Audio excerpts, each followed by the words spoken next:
مرغ سوخاری با سس باربیکیو. از کیفی هم بهتره. درست کن از کیفی هم بهتر بشه. ولی کرده. چشم عباس آقا.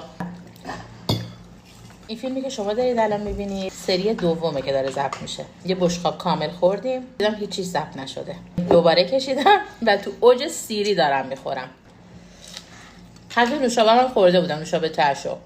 نشون به اون نشون که نگاه کن سسام چقدر به هم ریخته است. پشت قایم کردم شما نبینید. اینجوری صادق. و سری دوم سالاد. این سالادو من قبل خورده بودم. بپذیرید شما. فیله 16 همه که دارم میخورم.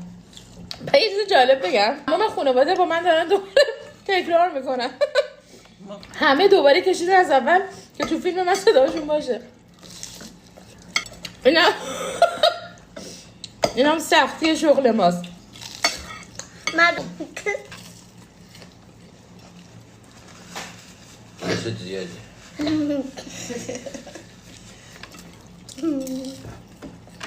خیلی خوشمزه است. بذار نوشابه بخورم نیدی. نه یه لیوان انقدر نوشابه خوردم برای برداشت دوم علیه هم نکن.